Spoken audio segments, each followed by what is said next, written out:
Students, class 11 chapter है आपका 5, जिसके अंतर्गत हम पढ़ रहे हैं आहार के पोषक तत्व। चैप्टर 5 में आपके लेसन का नेम है आहार के पोषक तत्व। ठीक है, आहार के पोषक तत्व कितने बताए थे मैंने? 6।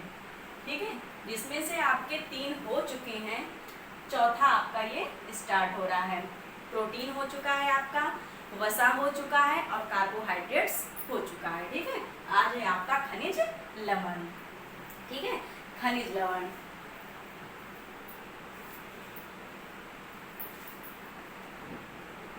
खनिज लवण विभिन्न रासायनिक तत्व हैं। जो खनिज लवण है वह विभिन्न रासायनिक तत्व है जो पर्याप्त मात्रा में प्रकृति में विद्यमान रहता है। प्रकृति मतलब कि प्रकृति तो जानते हैं ना, जो हमारे आसपास की जो चीजें हैं। ठीक है, प्रकृति, जो प्रकृति में ये विद्यमान रहता है और ये हमारे शरीर के लिए बहुत ही उपयोगी है और हमारे आहार में एक बहुत ही महत्वपूर्ण स्थान खनिज लवण रखता है। ठीक है, ये खनिज लवणों की जो केवल अल्प मात्रा ही शरीर ग्रहण करता है। जब हम कोई भी भोजन लेते हैं, ठीक है, जो हमारा भोजन होता है तो उसमें बहुत सारी चीज़ें होती हैं। ठीक है, तो उसमें जो हमारा खनिज लवण होता है वह उसकी जो मात्रा होती है बहुत ही अल्प होती है। ठीक है, जो खनिज लवण होता है, क्योंकि खाने में जो सारी चीज़ें होती हैं, अभी आप पढ़ेंगे, अभी आगे भी आपको बताया जाएगा, तो उसमें क्या होता है कि बहुत सारा जो भोजन आप ग्रहण करते हैं अपने संतुलित आहार में लेते हैं, जिसमें सारी चीज़ें पाई जाती हैं, 6 पूरे पोषक तत्व भी होते हैं, आपने ले लिया, लेकिन जो हमारा खनिज लवण होता है वह उस आहार से बहुत ही कम मात्रा में ग्रहण किया जाता है। ठीक है, जो खनिज लवण होता है वह बहुत ही कम मात्रा में ग्रहण किया जाता है। अब हम देखेंगे इसके कि शरीर के लिए आवश्यक खनिज कौन कौन से। खनिज लवण तो आपने देख लिया कि खनिज लवण, अब हम जानेंगे कि शरीर के लिए आवश्यक जो खनिज होते हैं वह कौन कौन से होते हैं। ठीक है, तो सबसे पहला पॉइंट इसमें आपका बताया जा रहा है कि जो शरीर है, शरीर में लगभग 1/25 भाग। ठीक है, शरीर में आप समझ सकते हैं कि जो पूरा हमारा शरीर होता है उसमें 1/25 भाग में ही खनिज लवण होता है। इसीलिए आपको यहाँ पर अल्प मात्रा बताया गया है कि हम जो आहार में खनिज लवण को लेते हैं तो वह बहुत ही अल्प मात्रा में लेते हैं। अल्प मात्रा में ही हमारा जो शरीर है वह भोजन से, आहार में से ग्रहण कर पाता है अल्प मात्रा में। ठीक है, तो आप यहाँ से देख पा रहे हैं कि 1/25 भाग में ही खनिज लवण होता है। ठीक है, फिर है कि खनिज लवणों को रक्षात्मक भोज्य पदार्थ भी कहा जाता है, क्योंकि ये हमारे शरीर की रक्षा करते हैं तरह तरह से, क्योंकि ये हमारे शरीर में बहुत सारे जो कार्य होते हैं उनको संचालित करने में बहुत बड़ा योगदान देते हैं, इसलिए ये रक्षात्मक भी भोज्य पदार्थ इनको कहा जाता है, इनको माना जाता है। थर्ड है आपका आवश्यक 10 खनिज लवण। ठीक है, जो खनिज लवण होते हैं ये कितने होते हैं हमारे शरीर में? ठीक है, शरीर में होते हैं 20। कितने होते हैं शरीर में? शरीर में होते हैं 20, लेकिन जो आवश्यक हैं हमारे शरीर के लिए वह 10 खनिज लवण है, जिनके बारे में आपको यहाँ पर बताया जा रहा है। होते हैं हमारे शरीर में 20 और यहाँ पर आपको जो डिफाइन किए जा रहे हैं वह 10, क्योंकि ये ही हमारे आवश्यक तत्व हैं खनिज लवण के। ठीक है, तो कौन कौन सा है? Calcium, phosphorus, potassium, sulphur, sodium, chlorine, लोहा, मैग्नीशियम, आयोडीन, तांबा। काउंट करिए, 1 2 3 4 5 6 7 8 9 10। 10 हो गए आपके। ठीक है, तो यही जो आपके 10 है खनिज लवण, यही आपके आवश्यक है शरीर के लिए। ठीक है, 10-20 तो होते हैं, लेकिन जो आवश्यक है वह कितने हैं?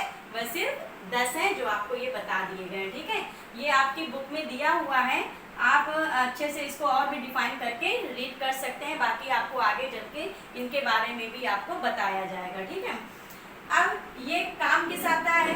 ठीक है, ये जो खनिज लवण होते हैं ये हमारे शरीर के किस काम आता है? ये शरीर के संचालन में। ठीक है, जो हमारा शरीर वर्क करता है, कैसे वर्क करता है? हम खाते हैं, ठीक है, पीते हैं, दौड़ते हैं, चलते हैं, टीवी देखते हैं, मोबाइल देखते हैं, एक्सरसाइज करते हैं, यहाँ तक कि भी जो हम बात भी कर रहे हैं तो इसमें भी क्या लगती है? एनर्जी लगती है कि नहीं लगती है? तो ठीक है, इस जो एनर्जी, जो ये भिन्न भिन्न हम लोग कार्य करते हैं, तरह तरह के कार्य करते हैं, हम दौड़ते हैं, भागते हैं, उठते हैं, बैठते हैं, सोते हैं, तमाम तमाम प्रकार के कार्य प्रतिदिन हम सुबह से शाम तक करते हैं। तो ये जो भिन्न भिन्न कार्य हम करते हैं, ठीक है, तो इनके संचालन में, ठीक है, इनको किस तरीके से करते हैं हम, उसके संचालन में जो हमारा शरीर है ये जो भिन्न भिन्न कार्य करता है, उनके संचालन में जो खनिज लवण है इसका योगदान रहता है। ठीक है, तो आपने देख लिया कि खनिज लवण हमारे शरीर के लिए कितना आवश्यक है। अब हमने खनिज लवण के बारे में पता कर लिया, ठीक है, कि खनिज लवण क्या होते हैं, इनका हमारे शरीर में किस तरीके का योग होता है और ये हमारे लिए कितने उपयोगी हैं। ठीक है, अब हम इसके बारे में जानेंगे कि खनिज लवणों की क्या होती है, हमारे शरीर में कितनी आवश्यकता है और इनका आवश्यकता है हमारे शरीर में, तो इनका महत्व क्या है, क्यों हमें ये हमारे लिए आवश्यक है, इनके महत्व के बारे में हम जानेंगे।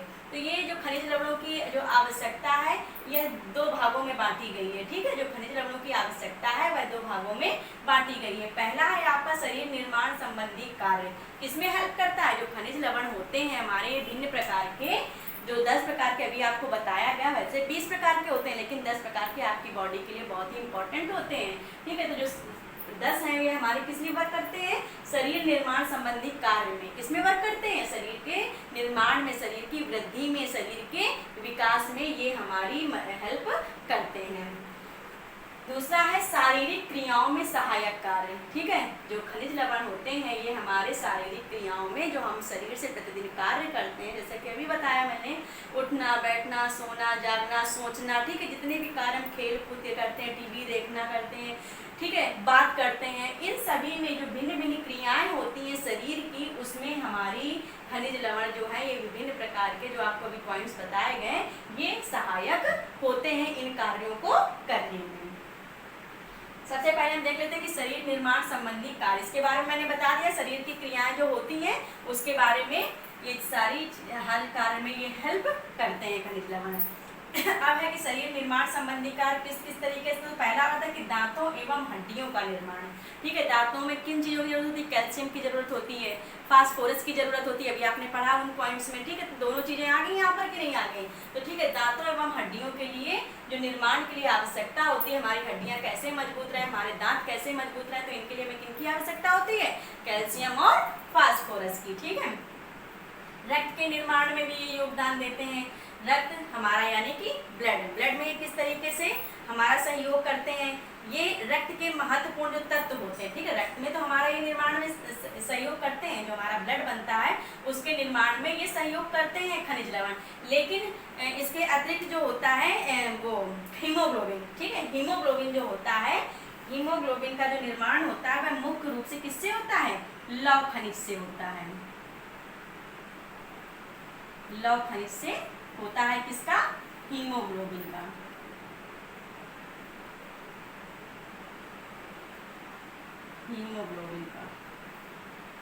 हीमोग्लोबिन का जो निर्माण होता है, रक्त के निर्माण में ये सहायक है, लेकिन हीमोग्लोबिन में हमारा लौह खनिज सहायक होता है। ठीक है, इसकी वजह से हीमोग्लोबिन तैयार होता है हमारे शरीर में। नेक्स्ट है कोमल तंतुओं का निर्माण करना।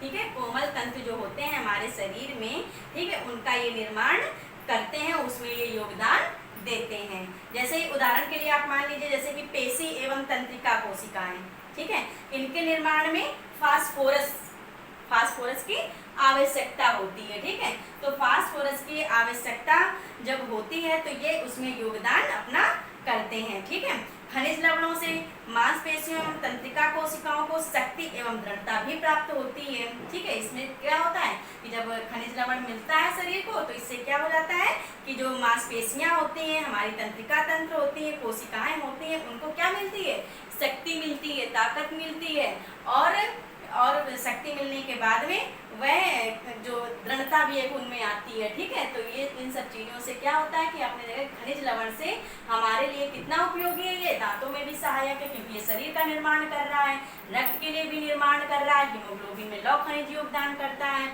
और कोमल तंतुओं का भी निर्माण ये करता है, जिस तरीके से अभी मैंने आपको बताया है। ठीक है, तो ये जो सारी चीज़ें होती हैं, क्योंकि ये विभिन्न जो पेशी होते हैं, ठीक है, जो पेशी आपके जो तंत्रिका ऊतकों के निर्माण में सल्फर का भी योगदान होता है। जो तंत्रिका होती हैं उनको निर्माण करने में, जो तंत्रिका आपको बताया गया है, तो इसमें सल्फर का सल्फर का योगदान होता है। ठीक है, अभी आपने ये पॉइंट पढ़े थे ना, लौह खनिज भी था, सल्फर था, ठीक है, ये सारी चीजें आपने पढ़ी थी ना। तो ये वही है जो 10 आपको आपके शरीर में, जो आपके शरीर के लिए सहायक हैं, ठीक है, उन्हीं 10 में से ये दिया गया है कि आपकी बॉडी में क्या कैल्शियम है, फास्फोरस है और सल्फर है। ठीक है, ये जो सारी चीजें, लौह खनिज है, ये सब आपके किसमें आ रहा है, जो आपके खनिज लवण थे, अभी आपको जो पॉइंट्स बताए गए थे उनके अंतर्गत ही ये सारे कार्य हैं जो हमारे शरीर के निर्माण में सहायक होते हैं और शारीरिक क्रियाओं में भी सहायक होते हैं। जैसे कि अभी बताया कि शरीर से हम जितने भी कार्य करते हैं उन कार्यों को करने के लिए, ठीक है, जो हमारे अंदर एनर्जी आती है वह कहाँ से आती है, इन खनिज लवणों के माध्यम से ही आती है, ये सहायक होते हैं। और इधर देखा आपने पहले पॉइंट में कि ये शरीर को निर्माण करने में भी हमारी सहायता करते हैं। दांतों से संबंधित हो गया, हड्डियों से, अगर हमारे दांतों में दिक्कत है, हमारी हड्डियों में दिक्कत है, ठीक है, इनका निर्माण अच्छे से नहीं हो पाया तो क्या शरीर एक विकसित होगा ना, शरीर का विकास होगा और ना ही उसकी वृद्धि होगी। ठीक है, अगर कोई बच्चा है तो उसकी भी ना तो वृद्धि हो पाएगी और ना ही उसका विकास हो पाएगा। रक्त का भी अगर अच्छे से रक्त अगर नहीं अच्छे से बनता है तो क्या होगा, क्या शरीर का विकास हो पाएगा, नहीं होगा। इसलिए शरीर निर्माण में ये हमारी जो है लौह खनिज है, सल्फर है और जो हमारा कैल्शियम है, फास्फोरस है, ये सारी चीजें योगदान करती हैं शरीर निर्माण करने में। ठीक है, तो आपने देखा कि खनिजों की जो आवश्यकता है और इनकी क्यों महत्व है, इनके क्यों हम उपयोग करते हैं खनिज लवणों को, इसके बारे में आपने पढ़ा। ठीक है, ओके, थैंक यू।